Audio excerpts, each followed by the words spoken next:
Now, this week marks the start of the new academic year. All over the country, youngsters are going back to school or turning up for the first time. But for an increasing number, school is right on their own doorstep as their parents turn to home education. Well, for tonight's Look North report, Colin Briggs has been to meet two of them, one in the heart of Newcastle, the other deep in rural Northumberland near Rothbury. Go on, go for it. The first day of term, new books for a new syllabus. Hooray! How often have you heard someone utter the immortal words, "What do they teach them at school these days?" You may well have said it yourself. Most of us leave it there. Mother of two, Rosemary New, didn't. You send your children to school because that's what you do. But it wasn't until Michael really started showing serious signs of being not just unhappy but distressed that I decided that I was going to have to just bite the bullet. And it felt like stepping off the edge of a cliff because, you know, the state system is, well, it's safe and you know what you're doing. And then you suddenly step into the unknown. And that was scary. She isn't anti-school, she's a teacher herself. Both her children, Sarah and Michael, have been to school. Michael went back for his A-levels. Sarah may well too. I think it's probably made me more open to different things. I'm more self-reliant than I was, but that might just be a natural progression. Being at home gives me more time to think about what I'm doing. There's one thing I had trouble with at school was the levels of noise.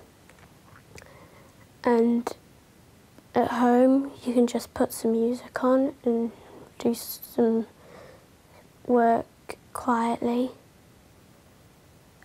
and concentrate more. They're not the only ones. Catherine's boys are both under 5, but she's already made her mind up. They can learn what they want to learn, when they want to learn it, for how long they want to learn it, that they're free so we can go out, we can go and experience things rather than having to just sit in one room and learn about things. Education is not just about books and facts, it's a social thing as well. What if you're at home? Does that stop you making friends? They don't miss out because at the moment we go to toddler groups and things like that. William's about to start swimming lessons.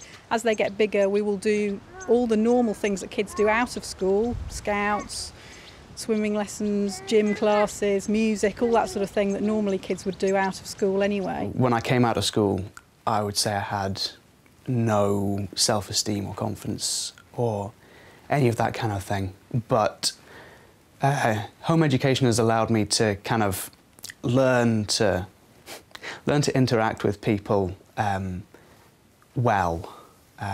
So I went into school and I made lots of friends there relatively quickly, and I've still got those friends. So is it worth it?